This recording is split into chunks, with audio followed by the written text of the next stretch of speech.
Bangla tutor YouTube চ্যানেলে তোমাদের স্বাগত জানাই। আজকে আবার একটি নতুন ভিডিও নিয়ে তোমাদের সাথে হাজির হয়েছি।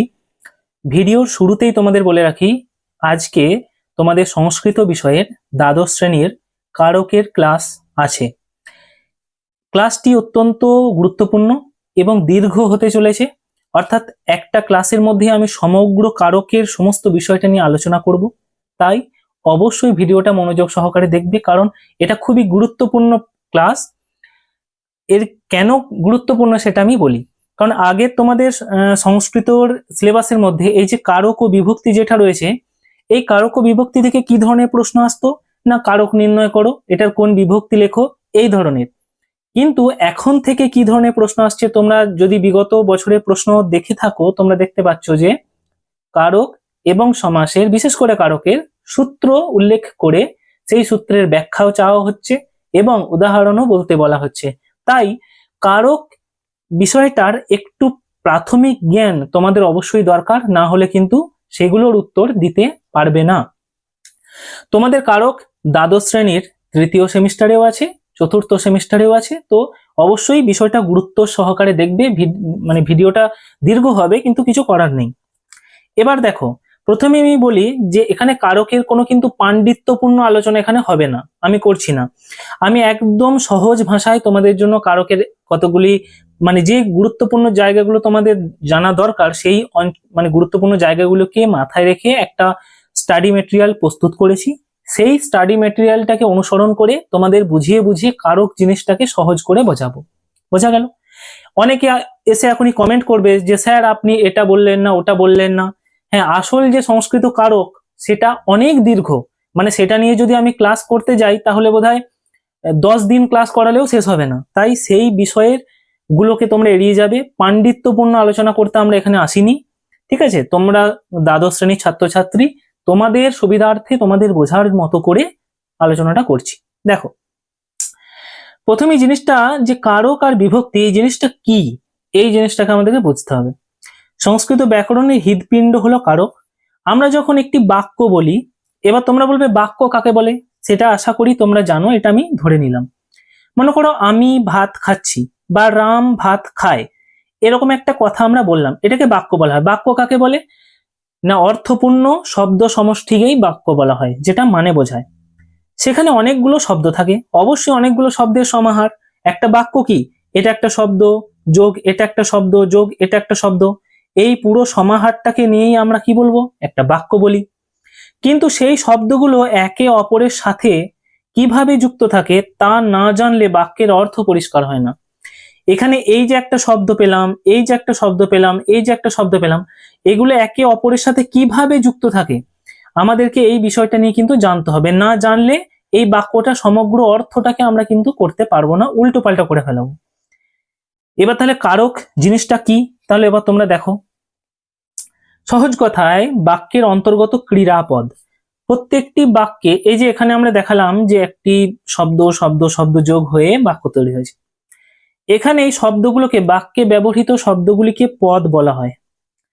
আর বাক্যে ব্যবহৃত শব্দের এই পদের মধ্যে অবশ্যই ক্রিয়াপদ বা ক্রিয়াপদ বা ভার্ব অবশ্যই থাকবে। তো বলছে যে বাক্যের অন্তর্গত ক্রিয়াপদ এর সাথে অন্য নাম পদের বা বিশেষ্য সর্বনামের যে সম্বন্ধ আছে তাকেই কারক বলা হয়। ঠিক আছে?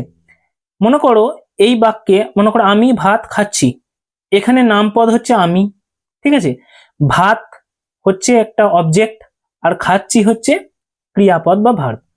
তাহলে এখানে খাওয়ার সঙ্গে আমার একটা সম্পর্ক রয়েছে, আমি এই ব্যক্তিটা। তাহলে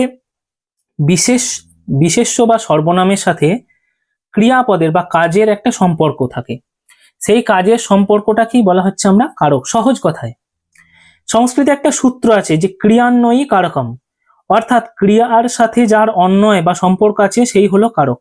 সংস্কৃতে একটা সূত্র আছে, তোমাদের খুব পরে এই সূত্রটা। এবার একটা উদাহরণের সাহায্যে আমরা বুঝে নিই যে রাম ফল খাচ্ছে। এখানে খাচ্ছে হলো ক্রিয়া, অবশ্যই এটা ভার্ব। এবার প্রশ্ন করো যে কে খাচ্ছে, উত্তর হচ্ছে রাম খাচ্ছে, কারণ রামই এখানে সর্বনাম বা বিশেষ্য পদ, ঠিক আছে? বিশেষ্য পদ, অর্থাৎ ক্রিয়ার সাথে রামের সম্পর্ক আছে, তাই রাম এখানে কারক।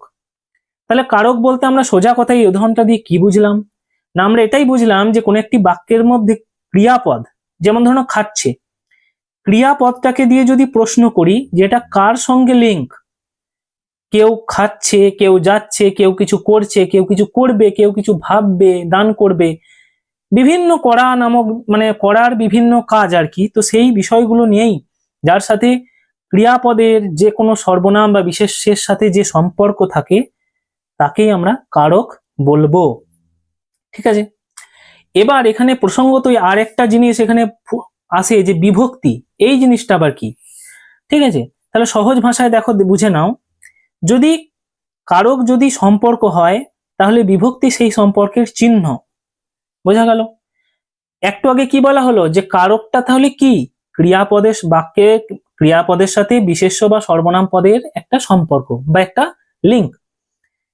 তাহলে এই কারককে যদি সম্পর্ক হিসেবে আমরা নিই তাহলে ওই যে সম্পর্কটার কি নাম দেবো, সেই চিহ্নটা হলো বিভক্তি। এখানে একটা সংস্কৃতের একটা শ্লোক হয় যে সংখ্যা কারক বোধয়িত্রী ইতি বিভক্তি বলে একটা কথা হয়, মানে কারকের সংখ্যা বা কারকের কটি ব্যক্তির কথা বলছে বা কি এক বচন দ্বিবচন, এই যে বিষয়গুলো বোঝায় এগুলোকে বিভক্তি বলে। এবার দেখো, যে বর্ণ বা বর্ণ সমষ্টি দ্বারা পদের সংখ্যা এক বচন দ্বিবচন বহুবচন এবং কারক চেনা যায় তাকে বিভক্তি বলে। এবার তোমরা এখানে স্বাভাবিক ভাবে যে পদ কি, স্যার আবার পদটা কি জিনিস, একটু আগেই আমি বললাম যে বাক্যে ব্যবহৃত শব্দকেই পদ বলা হয়। তাহলে মানে একটা শব্দ, মনে করো রাম, এটা শব্দ ছিল, কিন্তু যখনই এটাকে আমি একটি বাক্যে বসিয়ে দেবো, রাম ভাত খাচ্ছে, এই বাক্যের মধ্যে কিন্তু এই রাম এটা হচ্ছে পদ। পদ কি পদ না বিশেষ্য পদ, বুঝা গেল? কিন্তু আমি যদি শুধু রাম বলি এটা কিন্তু শব্দ। তাহলে এবার সংস্কৃতে এই পদের একটা আলাদা মানে আছে, বাক্যে ব্যবহৃত শব্দকেই পদ বলে না, সংস্কৃতে পদ বলতে বিভক্তিযুক্ত শব্দকেই পদ বলা হয়। বিভক্তিযুক্ত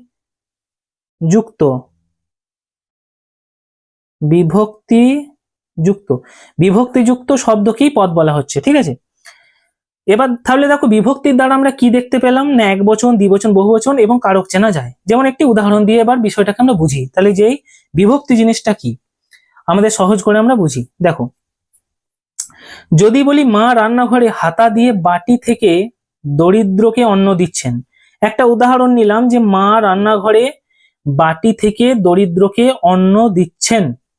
এখানে প্রতিটি শব্দের সাথে ছোট ছোট চিহ্ন, মা রান্নাঘরে এ, হাতা দিয়ে এ, থেকে কে, এরকম ছোট ছোট চিহ্ন দেখো যোগ হয়েছে, এইগুলোকেই বিভক্তি বলে। বিভক্তি ছাড়া শব্দ বাক্যে বসানোর যোগ্যতা পায় না।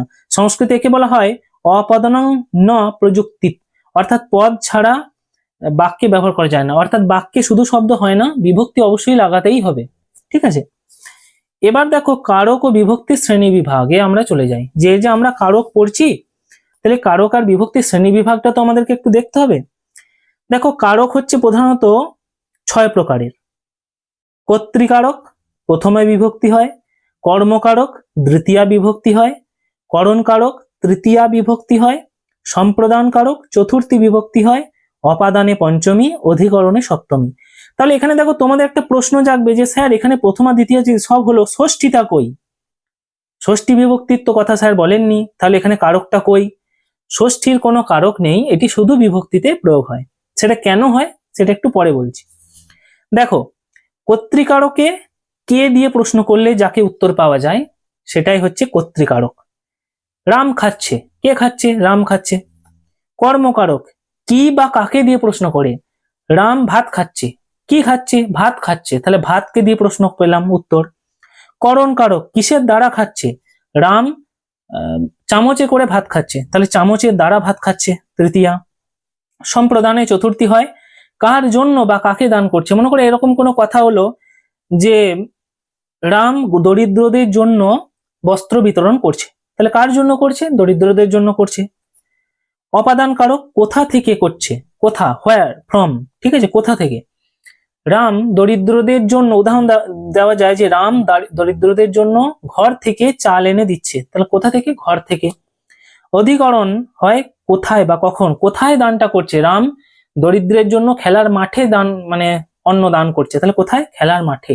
ঠিক আছে, এবার দেখো বিশেষ দ্রষ্টব্য বলে আমি একটা জায়গা করেছি, যে সম্বন্ধ পদ, যেমন রামের ভাই, সম্বোধন কে ওহে রাম, সংস্কৃতে সরাসরি কারক ধরা হয় না, কারণ এদের সাথে কোনো ক্রিয়াপদের সরাসরি সম্পর্ক থাকে না। এক্ষেত্রে ষষ্ঠী বিভক্তি ও প্রথমা বিভক্তি হয়। তাহলে ষষ্ঠীর কি? ষষ্ঠীর কোনো কারক নেই, শুধু বিভক্তি হয়, এবং এখানে কি না সম্বন্ধ পদ হয়। বোঝা গেল? এই ষষ্ঠী কেন কারক হয় না সেই বিষয়ে বিস্তারিত ব্যাখ্যা আছে, অত ব্যাখ্যায় আমি যাব না, কারণ তোমাদের দ্বাদশ শ্রেণীতে এত ভয়ঙ্কর ব্যাখ্যা এখানে পড়তে হবে না। ঠিক আছে, এবার দেখো এখানে তোমাদের কারকে সহজে মনে রাখার কতগুলো মানে টিপস আমি দিয়েছি। সহজে কারক কিভাবে তোমরা মনে রাখবে সেটা একটা টিপস আমি এখানে দিয়েছি। দেখো, যে একটি বাক্যে 6টি কারক চিনে নেওয়ার উপায়। একটাই বাক্য, যে হে ছাত্ররা, নিপ ও জনার্দন নিজ হাতে ভান্ডার থেকে দরিদ্রকে ধন দিচ্ছেন, এটা একটা উদাহরণ, এটা এক্সপ্লেন, ঠিক আছে, একটা এক্সাম্পল। এই উদাহরণ বাক্যটাতে আমি কিভাবে তোমাদের সব কারক গুলোকে দেখাচ্ছি। দেখো এখানে তাহলে হে ছাত্ররা কে দিচ্ছেন? জনার্দন দিচ্ছেন, প্রথমা বিভক্তি কর্তৃকারক। কি দিচ্ছেন? ধন দিচ্ছেন, তাহলে দ্বিতীয়া বিভক্তি কর্মকারক। কিসের দ্বারা দিচ্ছেন? নিজ হাতে, করণকারক, তৃতীয়া বিভক্তি। কাকে দিচ্ছেন? দরিদ্রকে দিচ্ছেন, সম্প্রদান কারক, চতুর্থী বিভক্তি। কোথা থেকে দিচ্ছেন? ভান্ডার থেকে দিচ্ছেন, অপাদান কারক, পঞ্চমী বিভক্তি। কোথায় বসে দিচ্ছেন? না রাজপ্রাসাদে বা সভায়, এটা হচ্ছে অধিকরণ কারক। তাহলে এখানে একটা উদাহরণ আমি দিয়েছি, এই উদাহরণটার দ্বারা তোমরা সব কটা কারক, এই সব কটা কারককে কিন্তু উদাহরণে তোমরা দেখে নিতে পারো। তোমাদের পরীক্ষায় কিন্তু এই জিনিসটাই ভালো করে পড়তে হবে, যে তোমাদের যখন কারক নির্ণয় দেবে যে কি কারক বলো, তখন কিন্তু এই জিনিসটা কি তোমাকে দেখতে হবে যে এটা কি কারণ, আমি মানে কি কারক আমি খুঁজে বের করতে পারছি কিনা। তারপরে দেখো এবার চলে যাই যে কারক কত প্রকারের ও কি কি আমরা পেলাম। তাহলে সেই কত প্রকার ও কি কি সেইগুলোকে একটু করে সহজে বুঝে নিই। দেখো আমরা প্রথমে পেয়েছি যে সংস্কৃত ব্যাকরণ অনুযায়ী কারক 6 প্রকারের। মনে রাখবে সম্বন্ধ পদ এবং সম্বোধনকে সংস্কৃতে সরাসরি কারক বলে না, কারণ এদের সাথে ক্রিয়ার কোনো যোগ থাকে না। এবার দেখো কর্তৃকারক কাকে বলে? কর্তৃকারকে কি বিভক্তি হয়? প্রথমা বিভক্তি হয়।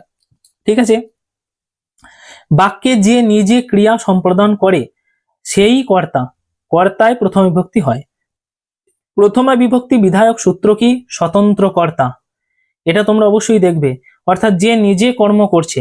উদাহরণ বালক পঠতি, বালকটি পড়ছে, এখানে বালক হচ্ছে কর্তৃকারক এবং প্রথমা বিভক্তি।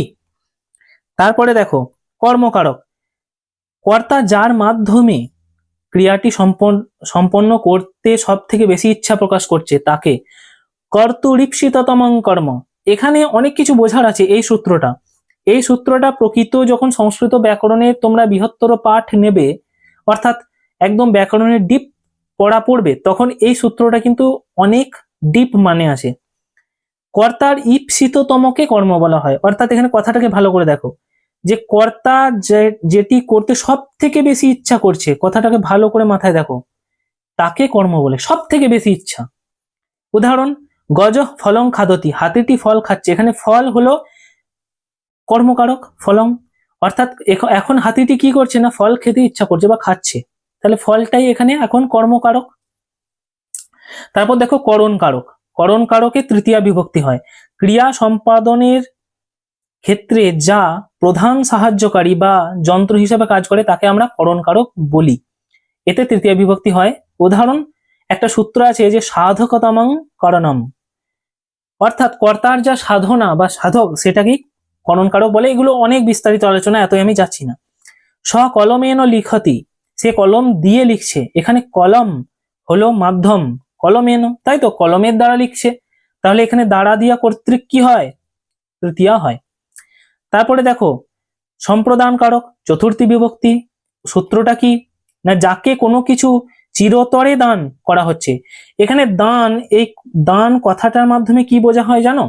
যে চিরতরে দান করা, চিরতরে মানে মনে করো দান কাকে বলে? মনে করো আমি কোনো একটা জিনিস একবারে দান করে দিলাম, সেটার আর কোনো অধিকার আমার নেই, সেটাকেই দান বলা হয়। ঠিক আছে, সূত্র কি? কর্মণা যমভিপ্রৈতি ছ সম্প্রদানম, রাজা বিপ্রায় গাং দদাতি, রাজা বিপ্রদের গরু দিচ্ছে, দান করছে। তাহলে এখানে বিপ্র কাকে দান করছে? না বিপ্রকে। তাহলে বিপ্রায় পদে বা বিপ্রায় এই পদটিতে কি কোন বিভক্তি হবে? না বিপ্রায় এই পদটিতে চতুর্থী বিভক্তি হবে, সম্প্রদান কারক হবে। তারপরে দেখো অপাদান কারক। যা থেকে কোনো কিছু বিচ্যুত বা উৎপন্ন হয়, ভীত বা রক্ষিত হয়, তাকে অপাদান কারক আমরা বলছি। অপাদান কারকে পঞ্চমী বিভক্তি হয়। যেমন ধ্রুবম পায়ঃ পাদানম একটা সূত্র আছে। বৃক্ষাত পততি পত্রং পততি, গাছ থেকে পাতা পড়ছে। বৃক্ষাত কোথা থেকে পড়ছে? তাহলে বৃক্ষ পদে বৃক্ষাত পততি, অর্থাৎ বৃক্ষ পদে এখানে অপাদানে পঞ্চমী হবে। আর একটা হচ্ছে অধিকরণ কারক, সপ্তমী বিভক্তি। ক্রিয়া সম্পাদনের আধার বা স্থান বা কাল বা বিষয়কে আমরা অধিকরণ কারক বলি। অধিকরণের সপ্তমী বিভক্তি হয় সূত্র আধার অধিকরণম, অর্থাৎ বিদ্যালয়ে ছাত্রা পঠন্তি, বিদ্যালয়ে ছাত্ররা পড়ছে। এখানে বিদ্যালয় হলো অধিকার বা স্থান, জায়গাটা, তাহলে বিদ্যালয় পদে এখানে অধিকরণে সপ্তমী হবে।